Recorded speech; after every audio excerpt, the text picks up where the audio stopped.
All right. Hopefully you got the notification. So again, thank you all for coming. My name is Janja Komljenovic. I'm the program director for digital education program here at Edinburgh University. This session is Staff Spotlight #1 episode in the series. It's intended to showcase our work and how it relates to the digital education program. So we will run this session as a really relaxed, informal chat to give you a flavor of who the people are behind the program and how our research feeds into the teaching and learning on the program. And we are really honored actually today to be joined by two superstars, global superstars in digital education field. Professor Sian Bayne is with us. She is the director of our Center for Research in Digital Education. She's also the assistant principal for Education Futures. And Sian is the leading expert in the area of online teaching and post-digital education. So I'll just really briefly summarize her research, which is critical, creative, and exploratory, focused on universities, technology, futures, and utopias. And Sian will speak about this in a minute. And our superstar Jen Ross is also a professor of digital culture and education futures, is a co-director of the Center for Research in Digital Education, and also an associate dean in the College of Arts, Humanities and Social Sciences in Edinburgh University. Jen teaches on this master's program, digital education, but also Education Futures Masters in the Edinburgh Futures Institute. And she researches, teaches, and publishes on online and open education, digital cultural heritage engagement, and digital cultures and futures. So really exciting topics, both of you. And I'm really privileged and pleased to be able to work with you and call you my colleagues.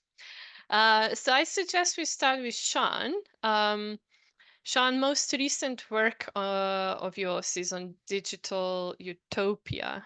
And I was just hoping if you could say a little bit more about this and how do you think that your research relates to the program of digital education? Thanks, Yanya, and thanks so much for asking me to come and speak at this session. It's just a really great idea and really nice to be able to chat to people and talk more about the connections between our research and our teaching. We do talk about that a lot at the university, but rarely with potential new students. So it's really nice. So I suppose my research has always been sort of, I suppose, applying theories and ideas from the broader sort of humanities and social sciences into digital education specifically. So I think often the frameworks that are applied to understanding digital education are drawn maybe more from sort of psychologistic frameworks or technical frameworks. That actually something that is a really really fairly unique aspect of our program is that we don't do that. We draw from very diverse disciplines to understand and think about the impact of digital technology on education. So that the most recent work I've been doing on utopia is really it's trying to bring in kind of, I think, 500 years or more of utopian scholarship to an understanding of our contemporary world. And I think at the moment in sort of education research generally, we're seeing more and more people turning to the idea of utopia as a way of trying to understand and make sense of a very troubled world. And we're seeing a kind of shift in the scholarship away from this idea of utopia as a kind of totalitarian, perfect future society, and actually seeing it more as a way of thinking holistically about what needs to change in contemporary society to ensure we have more flourishing future than currently looks likely. And so it's a kind of, I suppose, to use utopia is to use a very ambitious and big framework for thinking about digital education in particular. But there are some really important things I think that utopia can help us with in digital education around what would it mean what would it mean to teach in a society that was more clearly focused on social justice and climate justice, for example? And what would the role of technology be within that education? And how can we, what's currently a quite clear trend in digital education towards platforms, commodification, quite kind of some of the quite troubling models of artificial intelligence and other technologies. How can we sort of, or what do we need to do as a society to shift that into something more positive? And I think there's a really important place for people working in digital education fields to be part of that conversation, actually to be leading, driving that conversation. So that's probably enough for now. We're happy to chat more about this. Yeah, thank you, Sian. Thanks, that's really great.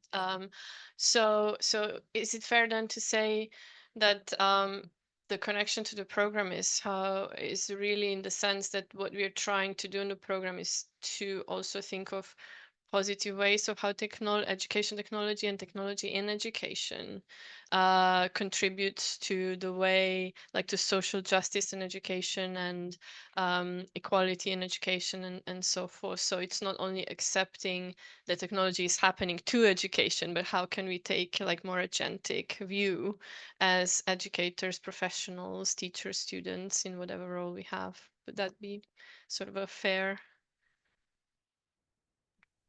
Yeah, and I think it's something that we've always tried to do on the program, is sort of position digital education within the broader social and technological contexts within which it exists. And this is just one other way of doing that. I mean, there's loads of research going on in our centre which does the same thing and then directly sort of applies that thinking to the teaching that we do on the program. And I think it's one of the things that makes our program fairly unique, actually. So yes. Great, thank you. Jan, if you want to reflect something that Sian said, please go on. But I also have a question about your research. I think it's quite exciting, your work around surveillance and digital futures and digital cultures as well. Would you tell us a little bit about what are these concepts and what you're doing with them and how they reflect in the program? Thanks, Janja. Thank you so much. And it's really nice to see everybody. Thanks for coming. Yeah, so I am really, I started to get really frustrated with the way that the future was being kind of presented in a lot of the sort of ed tech sector and in the sphere of, digital education broadly, where we were just constantly felt like we were just being told about all of these things that were going to change our lives or revolutionize education. And these ways of kind of creating futures are really influential, right? Because even if we don't accept that, any particular prediction that someone is making about education or the future of education is accurate, the fact that these sorts of stories are being told about the future, and depending on who's telling them, they can be really influential. And Janja, maybe you'll talk about some of your work as well about investments in education technology and what that does to education in general. But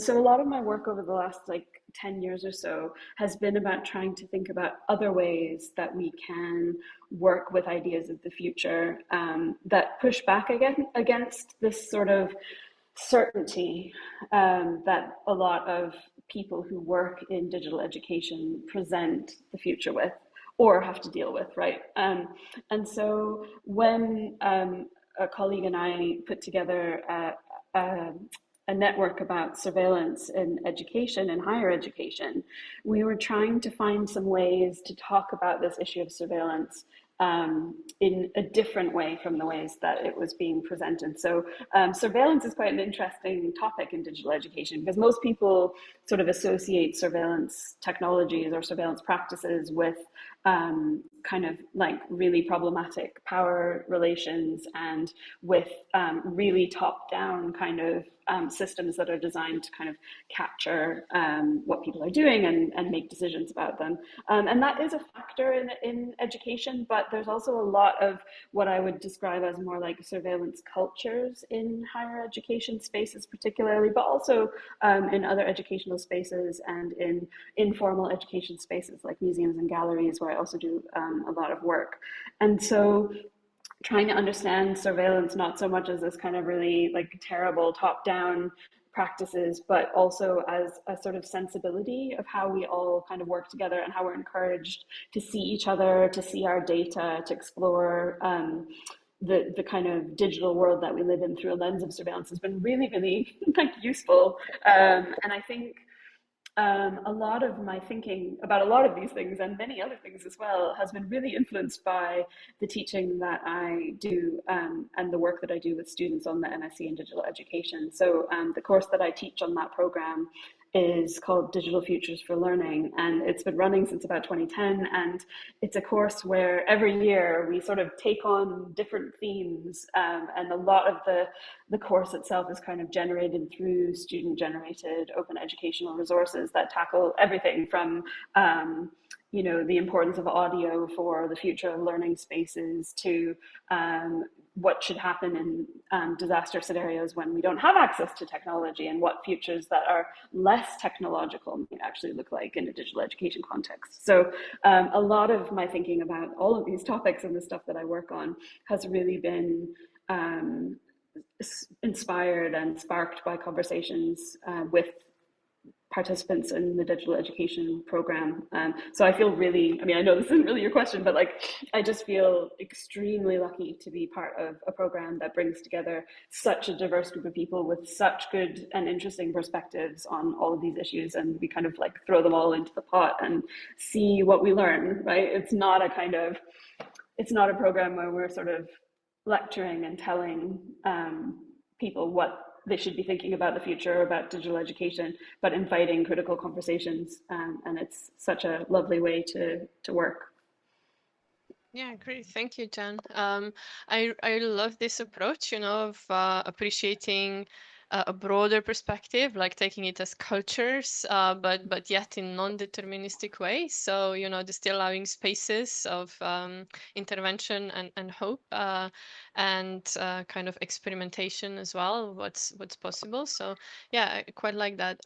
We had a question around using art. Sean, thanks for answering already. Either Jen or Sean, if you want to say something more about that, of how it's possible to use either art or art spaces, you know, in our teaching on digital education. I think, Jen, you're also doing quite a lot of that, aren't you, yourself?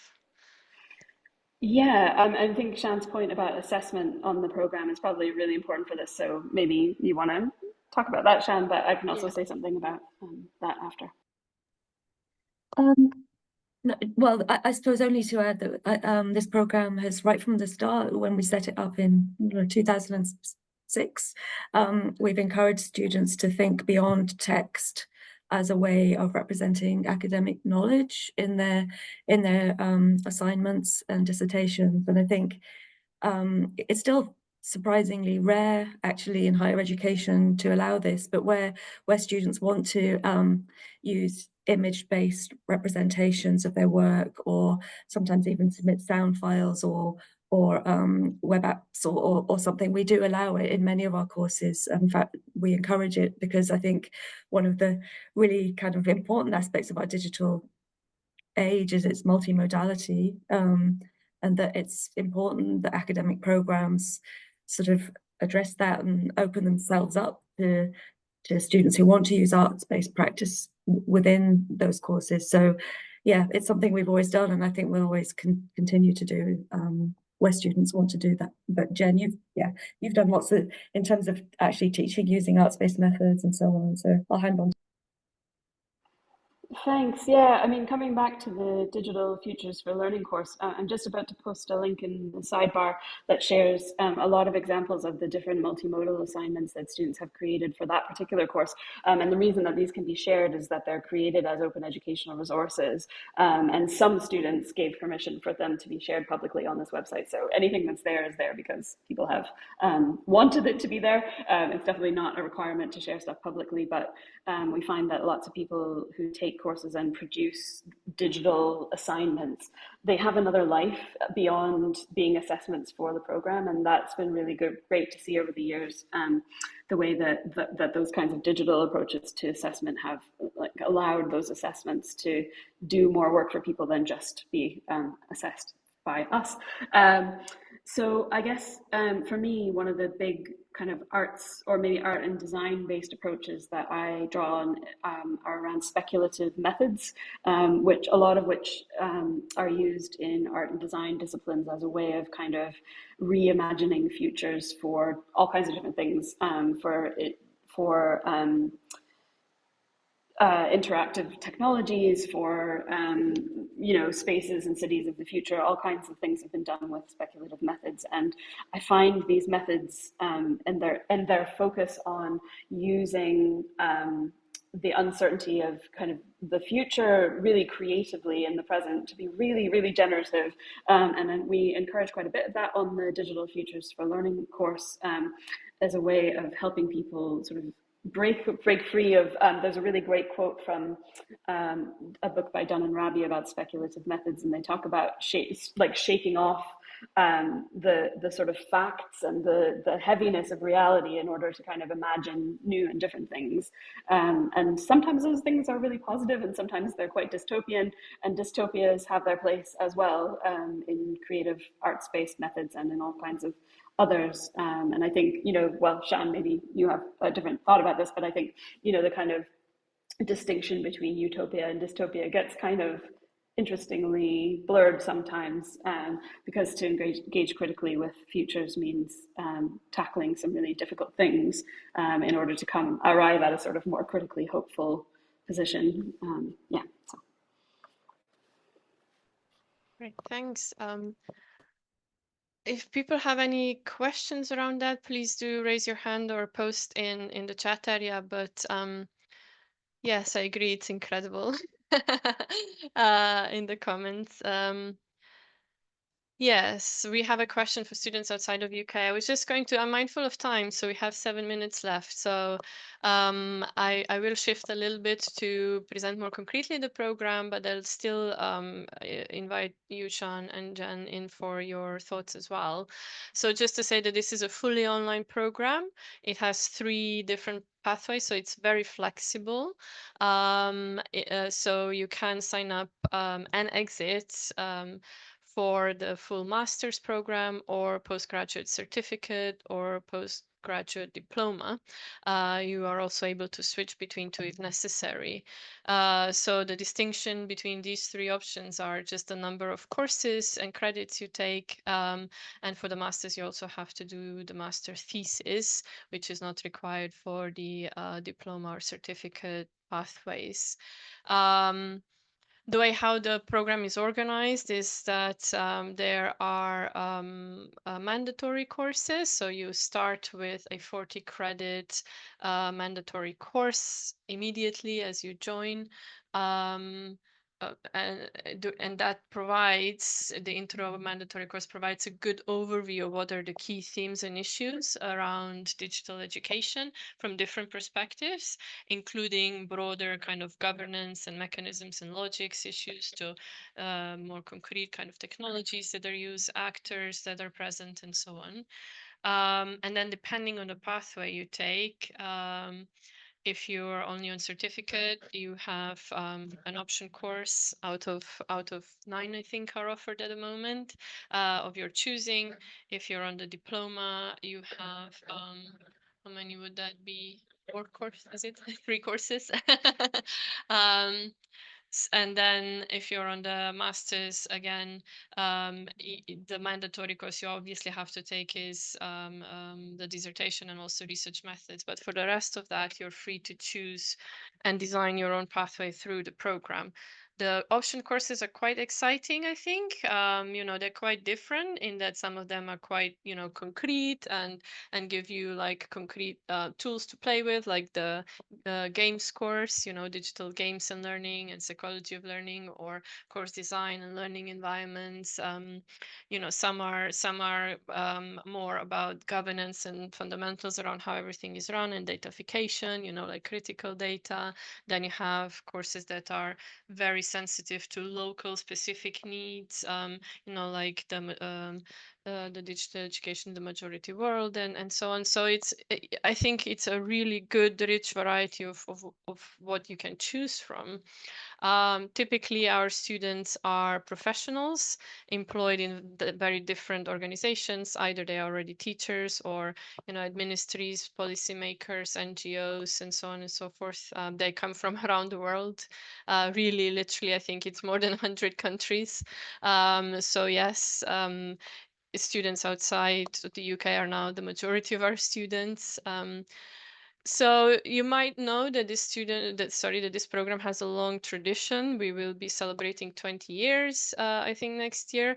And Sean, you were one of the people who were involved in creating, right, the program. And thank you for that service. Actually, I think we can call it that way. So, what is your view on how the program progressed and how it has changed? What we're offering now in its temporality.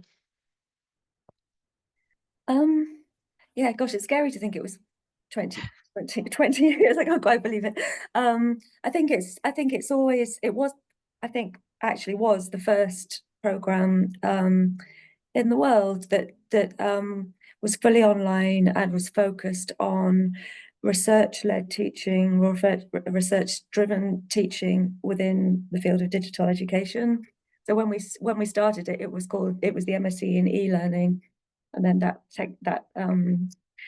the way the language changed and we shifted it to digital education, I don't know, maybe about 10 years ago, where it's been ever since. And I think the program still does this really quite important thing, which is to balance what Janja describes as the sort of practical, concrete aspects of using technology to teach or to design teaching or to create educational strategy and policy, to balance that practical dimension with some of the more theoretical, critical, and academic dimensions. And mostly other programs are sort of one or other of those, and there aren't that many that actually bring the two together.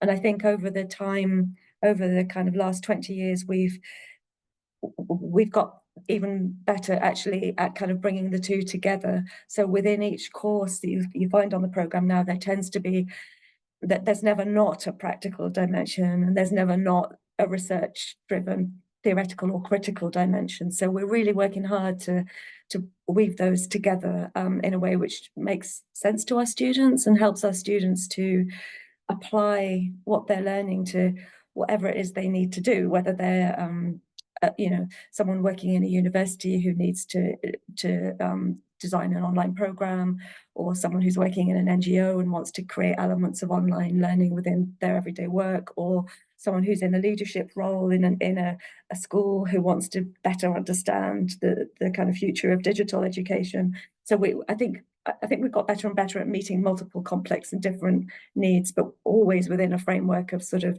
research-led academic sort of leading edge kind of practice. So I hope that helps.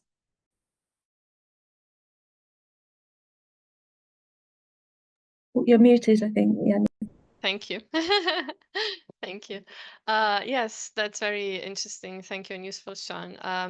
We didn't mention yet that there are two possible start dates, so either September or January, and which is again another flexible option. So at the moment, we are still taking applications for January, but you might also apply for later dates. Yes, no worries. I'm conscious we're running out of time. So if there's any more questions about our research program or anything for our guests today, not, I don't think so. I'll just post a link again here for the program, but feel free to get in touch with us if you have any more questions or thoughts. And also I'll copy here the link of where to apply. Yes, and I'll just call it a day. And thank you ever so much for coming. Thank you, Sian and Jen, for this nice chat. I really enjoyed it. Me too. Thanks, Janja. And thank you so much for coming, everyone. Thanks, everyone. It's been really fun. Yeah, have a lovely rest of the day. Bye. Bye. Thank you.